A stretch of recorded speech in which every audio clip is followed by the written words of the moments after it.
मैं मानता हूं वन में जाकर कोई वंचित नहीं रहता। वन में तो वह अद्भुत शक्ति है। ये बताइए, भगवान राम ने, अभी हम सब ने जय श्री राम बोला था, भगवान राम का अवतार किस लिए हुआ था? रावण का वध कर धर्म की स्थापना के लिए। पर यदि रावण वध मात्र से धर्म की स्थापना होती तो बहुत आसान था। वो अयोध्या के राजा के रूप में पैदा हुए थे, अयोध्या की सेना लेके जाते और रावण का वध कर देते। से धर्म की स्थापना होती क्या? नहीं। धर्म की स्थापना तब हुई जब राजा राम वनवासी राम बने।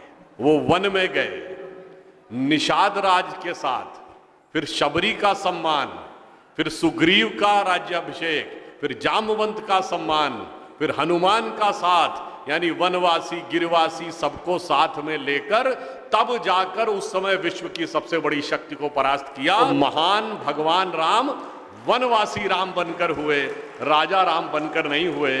इसीलिए आप सबको ध्यान हो तो अगर हम हनुमान चालीसा पढ़ते हैं तो उसमें क्या लाइन है?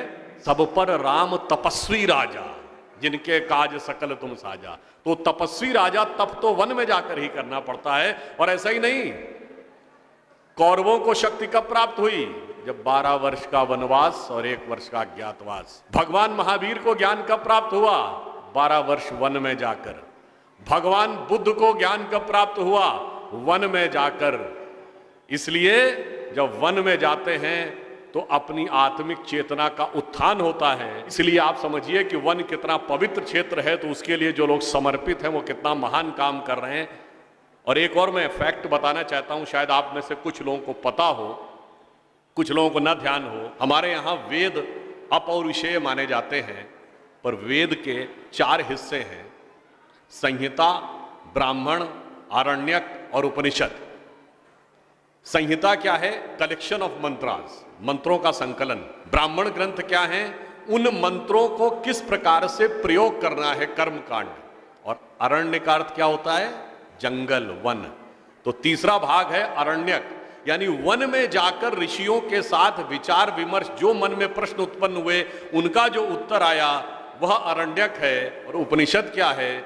उसके अंदर जो दार्शनिक तत्व है, जो सार है, वह उपनिषद है। तो अगर आप देखें तो वहां भी वास्तविक ज्ञान वन में जाकर ही उत्पन्न होता है। परंतु आपको पता है, जो वन में रहते हैं उनके पास सामर्थ्य तो अपरिमित होती है, पर सामर्थ्य वो भूले हुए होते हैं। जैसा कि अभी बताया जा रहा था कि 5000 वर्ष के बाद कोई हमारे पास आए, ऐसा वहां के बंधुओं को लगा। तो जानते क्या होता है? हनुमान जी थे, सबसे बड़े बलशाली थे ना, अतुलित सामर्थ्य थी। भगवान का कार्य सबसे ज्यादा हनुमान जी ने किया, मगर क्या था? अपनी शक्ति भूले हुए थे। और देखने में वो बहुत साधारण लगते थे, परंतु अंदर जो शक्ति थी उसका आभास कुछ समय के बाद होता है। जैसा कि उदाहरण आता है रामचरितमानस में कि जब भगवान राम ही लंका में जाकर सीता माता का पता लगा लेते हैं और सीता जी को विश्वास हो जाता है कि ये भगवान राम के दूत हैं, और भगवान कहते हैं, हनुमान जी कहते हैं कि माता आप चिंता मत करिए, बस कुछ ही समय में हम आएंगे, राक्षसों को मारकर आपको मुक्त करा के ले जाएंगे। तो सीता जी क्या कहती हैं कि राक्षस तो बड़े शक्तिशाली हैं, बड़े बलशाली हैं, बड़े मायावी हैं, और वानर तो तुम्हारी तरह हैं।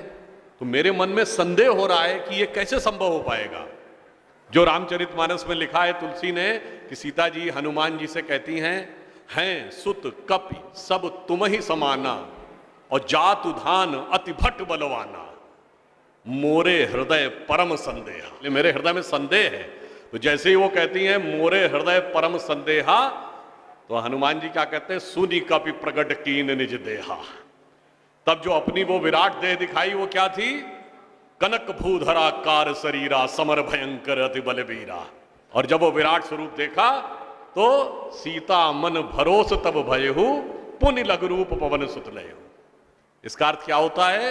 हमारे वो वनवासी गिरवासी भाई, उन्हीं के अंदर वह अद्भुत विराट शक्ति है जो वो भूले हुए हैं। और मैं साधुवाद देना चाहता हूं हमारे उन प्रचारकों को जो जाकर उस शक्ति का स्मरण करा रहे हैं।